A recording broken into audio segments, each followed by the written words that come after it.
प्रिय बहनों एवं भाइयों, आज मैंने जो पहले ये पोस्ट डलवाई थी कि चाइना के मामले में मैं बोलना चाहता हूं और अपने 20 जो जवान शहीद हुए हैं उनको श्रद्धांजलि देना है। तो सर्वप्रथम मैं उन 20 जवानों को जो चाइना के साथ लड़ते लड़ते मारते मारते वीरगति को प्राप्त हुए हैं, उनको सबको सलामी देता हूं, उनको श्रद्धा सुमन अर्पित करता हूं और ईश्वर से प्रार्थना करता हूं कि वो सीधे स्वर्ग तो गए हैं, क्योंकि हर शास्त्र में लिखा है कि जो लोग देश के खातिर मरता है वो सीधे स्वर्ग जाता है। सबको श्रद्धा सुमन अर्पित करते हुए उनके परिवार को, उनके माता पिता को प्रणाम करता हूं, उनकी पत्नियां, उनके बच्चे, उनको सबको शुभकामनाएं देता हूं और ईश्वर से प्रार्थना करता हूं कि इस समय दुख की घड़ी में उन सबको, उनके माता पिता को, उनके परिवार को, उनके रिश्तेदारों को, उनके मित्रों को, उनके शुभचिंतकों को और भारत के सारे लोगों को इस दुख की घड़ी में दुख सहने की क्षमता प्रदान करें। भारत माता की भी जय करना करता हूं, वंदे मातरम कहना चाहता हूं, बड़ों को प्रणाम करना चाहता हूं, बराबर वालों को नमस्कार करना चाहता हूं और छोटों को शुभकामनाएं देते हुए चाइना के बारे में बोलना चाहता हूं। आज मैंने ट्वीट किया और उसमें मैंने लिखा है कि धोखेबाज, दगाबाज चाइना से क्या उम्मीद थी, और उसने जो धोखेबाजी दगाबाजी की है उसके लिए वो मशहूर है। सन 65 में भी किया था कि हिंदी चीनी भाई भाई, दूसरी कौम कहां से आई, और इसके बाद पीठ में छुरा। कई बार ऐसा किया उसने, और ऐसा लोग जो करते हैं, बताते जब देवताओं और राक्षसों के बीच युद्ध होता था तो राक्षस लोग बड़े बड़े देवताओं से, ब्रह्मा जी से, शंकर जी से वरदान लेते थे कि हम ना अंदर मरे, ना बाहर मरे, न दिन में मरे, न रात में मरे, न आदमी मार पाए, ना हमको जानवर मार पाए। तब नरसिंह अवतार लेना पड़ता था, भगवान विष्णु ने लिया।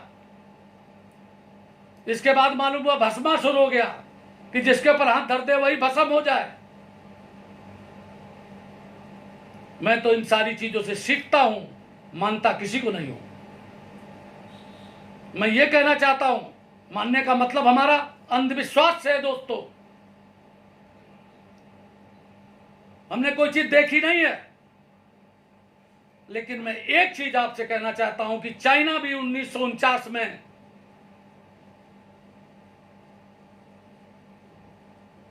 आजाद हुआ है। वहां के जो सबसे पहले नेता हुए माओ जेडोंग, उस समय पर चाइना मंगोलिया से लड़ता था, मंगोल लोगों से आए दिन झगड़ा होता था, जैसे तनातनी रहती थी, जैसे हमारे और पाकिस्तान के बीच में है, अब हमारे चाइना के बीच होने लगी है। तो उस समय वो मंगोलिया लोग चाइना के यहां अक्सर अपना हमला करते थे, क्योंकि चाइना कमजोर था, चाइना के लोग नशेड़ी थे, सब नशे में डूबे रहते थे, स्वास्थ्य उनका बहुत खराब था, चाइना की आर्थिक स्थिति बिल्कुल ठीक नहीं थी, लोग भूखों मरते थे। इसके बाद एक दिन माओ जेडोंग ने यह हुक्म जारी किया कि आज के बाद बीड़ी, सिगरेट, पान मसाला, तंबाकू, शराब, गांजा, चरस सब बंद, नहीं तो फांसी के फंदे पर चढ़ा दिया जाएगा। उसके बाद चाइना का निर्माण शुरू हो गया। उन्होंने अपनी नीतियां बनाई, उन्होंने मेहनत की। सबसे पहले स्वास्थ्य ठीक किया लोगों का। जब स्वास्थ्य ठीक नहीं होगा तो आदमी क्या काम करेगा। भारत में आज की तारीख में देख रहे हैं आप लोगों का स्वास्थ्य अच्छा नहीं है। क्यों अच्छा नहीं है? किसी से छुपा नहीं है। जमीन और जवान दोनों नशेलची हो गए हैं। जमीन भी बगैर खाद डाले, बगैर यूरिया डाले, बगैर डीएपी डाले, बगैर केमिकल डाले जमीन में गेहूं नहीं होता, आलू नहीं होता, फसलें नहीं होती। जबकि अगर गोबर की खाद बनाई जाए और भी जैविक खादों का उपयोग किया जाए, उसमें केंद्र की सरकार भी लगी हुई है, प्रदेश की सरकार भी लगी हुई है, हमारे तमाम वैज्ञानिक लगे हुए हैं, लेकिन किसान भाई जागरूक नहीं है, हमारे कार्यकर्ता जागरूक नहीं है। मैं उनको सबको जागरूक करना चाहता हूं दोस्तों। तो अगर चाइना से लड़ना है तो भारत को, भारत की समस्त जातियों को, धर्मों को, भाषाओं को, क्षेत्रों को, पार्टियों को एक होना पड़ेगा। गांव-गांव जो पार्टी बंदी है प्रधानी के चुनाव को लेकर के, एमएलए लोग, एमपी लोग, नेता लोग, सत्ताधारी दल के लोग या बगैर सत्ता के लोग और पुलिस का प्रयोग करके लेखपाल, कानून गो, लोगों की जमीन पर कब्जा, लोगों को लड़ाना, पुलिस में फंसाना, किसी का मर्डर करना, किसी की जमीन लिखा लेना, किसी की गलत शिकायत करना, और गांव-गांव जिस तरीके से लोग लड़ते हैं, लोगों को सताया जाना, महिलाओं की कदर न करना। चाइना में सबसे ज्यादा महिलाओं की कदर होती है। वहां मार्केटिंग का काम, चाहे पेट्रोल पंप पे पेट्रोल भरना हो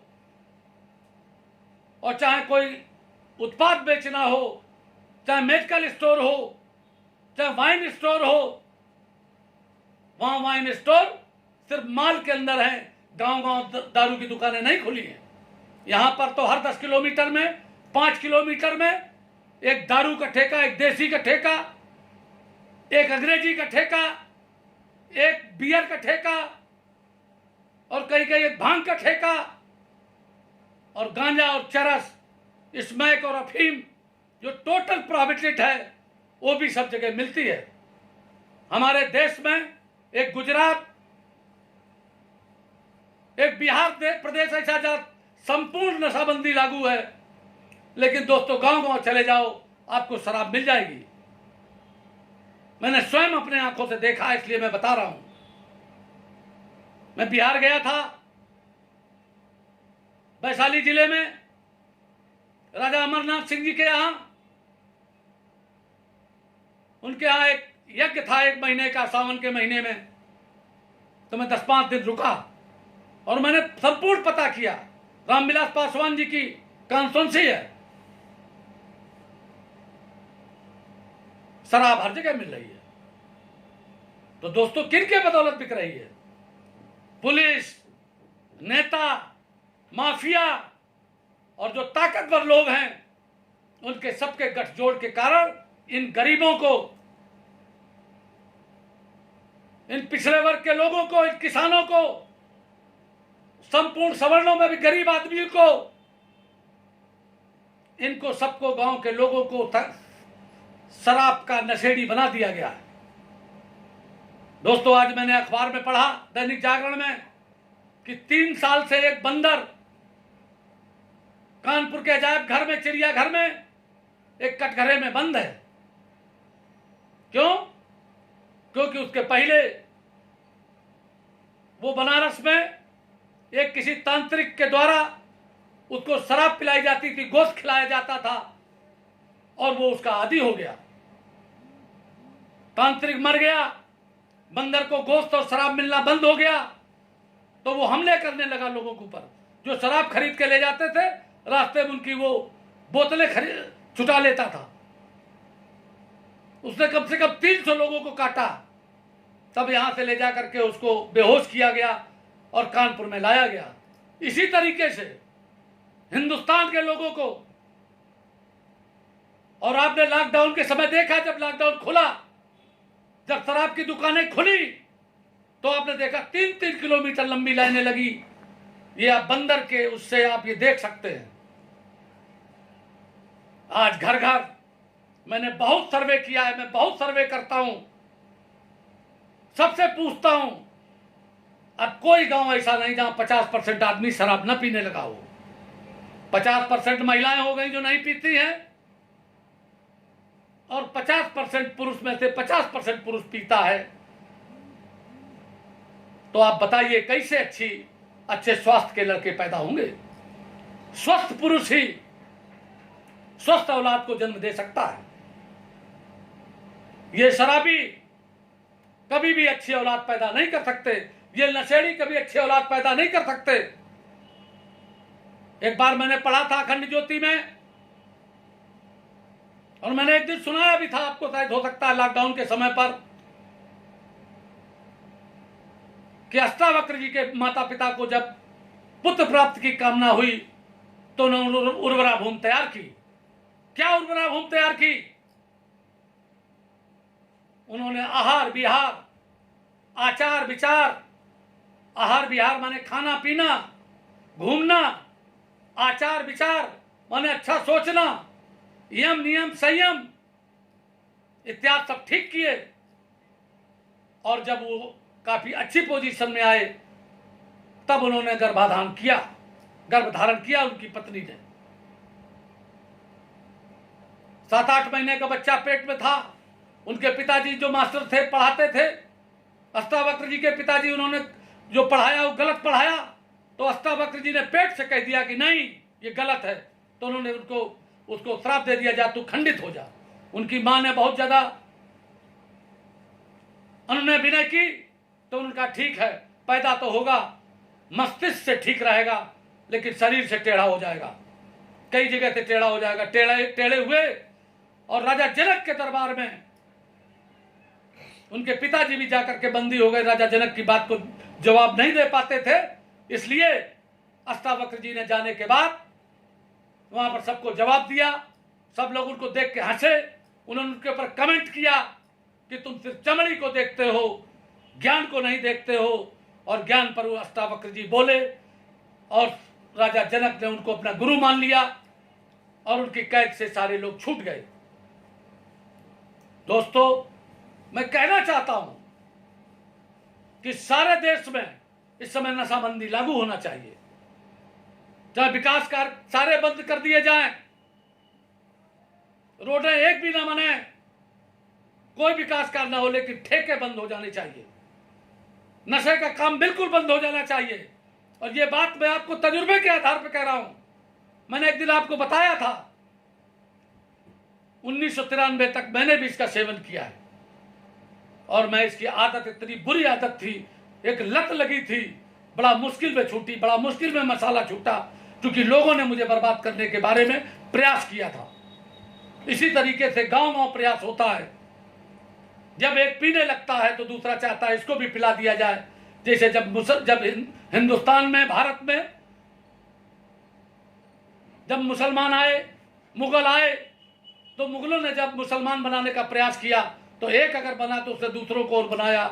इस तरीके से ये इस्लाम धर्म इस देश में बढ़ा। मैं किसी धर्म के खिलाफ नहीं हूं, लेकिन दोस्तों खिलाफ इस बात के हूं कि अगर कोई राष्ट्र के खिलाफ संघर्ष करता है, वो करता है, साजिश करता है। हमारे गुरुजी थे स्वर्गीय मंसूर हुसैन रिजवी एडवोकेट साहब, वकालत में गुरु थे। जब मैं हाई स्कूल में पढ़ता था तब गया था एक काम से, तब उन्होंने कहा था बेटा एक दिन तुम वकालत पढ़ना और मेरे पास आना। मैं गया जब वकालत पढ़ने के लिए सन 78 में गया, तो उनके पास गया। वो मुझे 3 रुपया रोज देते थे, और मैं उनके पीछे पीछे रहता था और मैंने खूब वकालत पढ़ी और पास होने के पहले मैं वकालत में मर्मज्ञ हो गया था, जानकार हो गया था। कत्ल के केस में बता देता था कि इस पॉइंट पर ही छूट जाएगा। उनका बेटा है गुलाम हुसैन रिजवी उर्फ भोला भाई। तो मैंने एक दिन कहा कि किसी मुसलमान ने कोरोना के समय पर दिए नहीं जलाए, तो उन्होंने मुझको फोन किया और अपने हमारे व्हाट्सएप पर भेजा कि सतीश भाई हमने दिया जलाया और आपको मैं ये व्हाट्सएप पर भेज रहा हूं। मैंने उनको शुक्रिया अदा किया। आज मैंने कहा कि मैं किसी दिन जब बोलूंगा तो आपका नाम लेकर के बोलूंगा। आज चाइना के बारे में हमारे मित्र हैं अर्जुन सिंह जी, वो टियांस कंपनी वहां की है, उसके उत्पाद यहां पर हिंदुस्तान में बेचते एक मशीन है स्वास्थ्य के मामले में, वहां के स्वास्थ्य के बारे में बताते हैं। मैं भी 86 में चाइना गया हूं, लेकिन वो आज अभी भी कई बार चाइना जाते रहते हैं। वो वहां बताते हैं कि महिलाओं की तनख्वाह पुरुषों से ज्यादा है। पुरुष फैक्ट्रियों में काम करता है, महिलाएं स्टोरों पर काम करती है और सेल्स का काम करती है, और दोनों लोग काम करते हैं। 1 लाख से कम की तनख्वाह नहीं है। यहाँ 10,000 रुपया तनख्वाह है, वहां पर विदेशों की फैक्ट्री लगी है, सरकार सारी सुविधाएं देती है, टैक्स कम लेती है, सुविधाएं देती है, तब वहां लोग आते हैं और सारे काम करते हैं। यहाँ पर क्या है कि सरकारी फैक्ट्री में आदमी काम करता है तो बहुत कम काम करता है, तंबाकू रगड़ा करता है, सिगरेट पीता है, चाय पीता है और काम बहुत कम करता है, चाहे बाबू हो चाहे जो हो। मैं दोस्तों किसी पर कमी नहीं निकालना चाहता हूं। मैं सबसे हाथ जोड़कर निवेदन करना चाहता हूं कि राष्ट्र की सोचो, देश की सोचो। तुम्हें चाइना से लड़ना है। आज चाइना ने हमारे 20 जवान मारे, हमने उनके 43 जवान मारे, ऐसा हमारी सरकार बता रही है।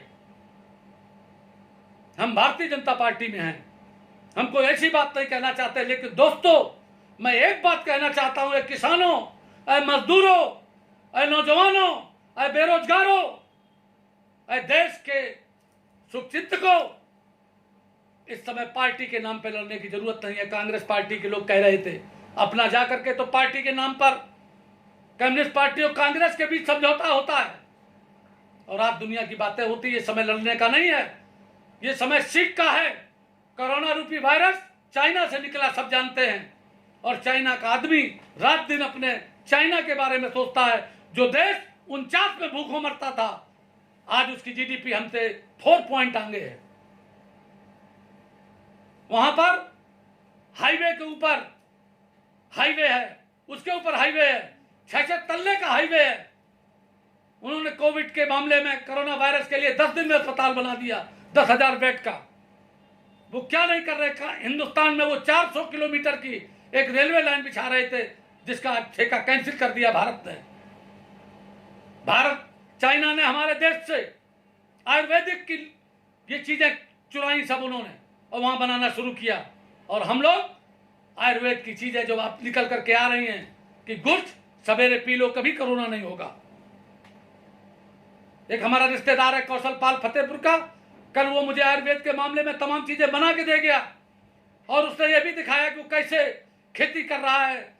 केसर की खेती उसने फतेहपुर में की है, उसको बाकायदे डीडी किसान पर दिखाया गया है।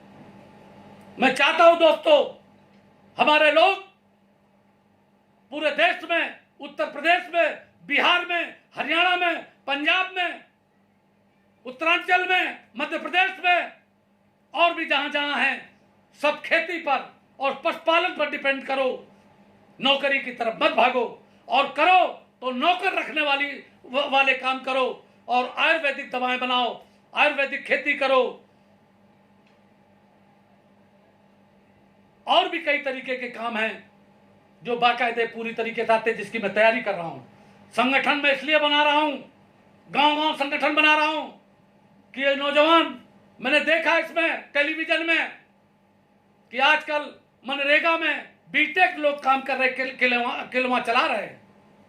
तो दोस्तों आप सब लोग भी सतर्क हो जाओ और तंदुरुस्ती बनाओ। तंदुरुस्ती बनेगी दूध पीने से, तंदुरुस्ती बनेगी 1 चम्मच हल्दी डालने से, तंदुरुस्ती बनेगी देसी गुड़ खाने से, तंदुरुस्ती बनेगी रबड़ी खाने से, तंदुरुस्ती बनेगी डड़े बैठ के लगाने से, तंदुरुस्ती बनेगी मेहनत करने से, खेत में किलवा चलाने से बनेगी। कहीं शर्माओ नहीं, हिचकिचाओ नहीं, घबराओ नहीं, किसी भी बात पर मत शर्माओ। न गडरिया कहने में शर्माओ, न गडरिया शब्द सुनने में शर्माओ, न गडरिया शब्द कहने में शर्माओ।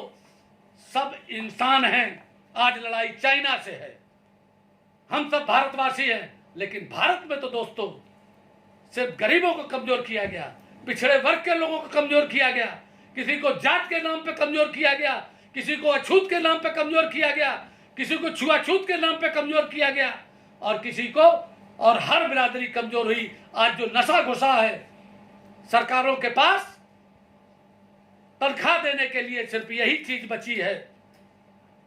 कौन? जो तुम्हारे यहां बिकती है शराब, इससे इतना रेवेन्यू आता है और तुम्हारे यहां से ये जाता है। तो आप उल्टा चलिए, आप खरीदना बंद कर दीजिए, आप पीना बंद कर दीजिए, आप कोई नशा, जो भी नशा उसको बंद कर दीजिए और मरना पसंद कीजिए, लेकिन नशा मत कीजिए। दोस्तों हमारी बात मान लेना।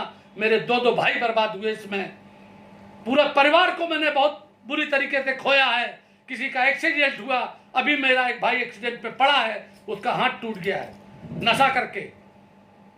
दोस्तों गांव गांव नशा कराया जा रहा है, मैं बार बार बोलता हूं।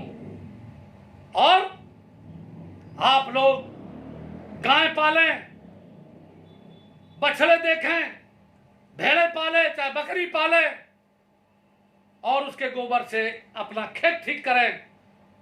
और मैं भेड़ की ऊन से और उससे एक अमीनो एसिड फर्टिलाइजर बना रहा हूं। एक साल सिर्फ आप जमीन पे अपनी खेती जानवर के उससे केचुआ खाद बना करके करिए, उसको मैं आपको बताऊंगा सबको। 10 बिस्वा में करिए, 1 बीघे में करिए, और इसके बाद उसकी उत्पादन देख लीजिए। 3 साल बाद आपको यूरिया खाद डालने की जरूरत नहीं पड़ेगी, और आपके यहां उसी गोबर की खाद से पैदा होने लगेगा और आप राजा हो जाएंगे। बहुत से देशों की खेती यूरिया का ज्यादा प्रयोग होने से, जर्मनी, ऑस्ट्रेलिया में सब बंजर पड़ी हुई है। वो लोग ये काम नहीं करते, अब वहां पर उनकी जमीन बंजर हो गई है। आज आपके लिए अभी बिटिया बापे की है, इसको आप बंद कर दीजिए।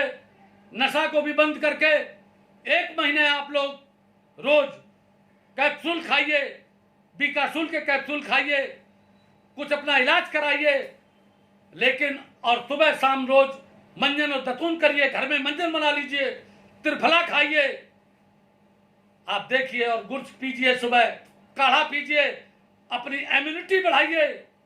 इम्यूनिटी के माने है प्रतिरोधक क्षमता, और प्रतिरोधक क्षमता विदेशों की कम थी, इसलिए कोरोना चल रहा है। और दोस्तों पहले छुआछूत नीचे से होता था, आज छुआछूत ऊपर से हो रहा है। क्यों? छुआछूत माने किसी को छूने से जो बीमारी हो जाए, पहले यही हुआ होगा। हमारे यहां आज नीचे मेहतर लोग सफाई कर रहे थे, मैंने उनको जाकर के कुछ उनको खिलाया पिलाया, पानी पिलाया, हमने कहा जो तुम्हें खाना हो खाओ, क्योंकि तुम सफाई करने वाले लोग ही सबसे सुप्रीम हो, और नहाने के बाद तुम छुआछूत उसके नहीं रहते हो, हमारे साथ बैठ के चाय पीजिए। भारतीय संविधान के अनुसार जातिवाद खत्म है, लेकिन सिर्फ जातिवाद अगर जिंदा है हिंदुस्तान में तो आरक्षण के वजह से है, और आरक्षण से सबसे ज्यादा फायदा अगर किसी को है तो वो पार्टियों को, नेताओं को और तमाम चुनाव वालों को है। इसलिए आप सब लोगों को नए सिरे से विचार मंथन करना है, चिंतन करना है।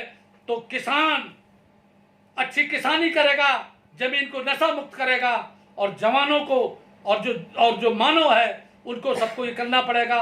और माताओं बहनों से हमारा अनुरोध है कि वो अपने यहाँ पुरुषों को कोई नशा मत करने दें, और बिलना लेके और चिमटा लेके उनसे बात करें। यही बात कहते हुए अपनी वाणी को विराम देता हूं। जय हिंद, जय भारत, सबको बहुत बहुत धन्यवाद।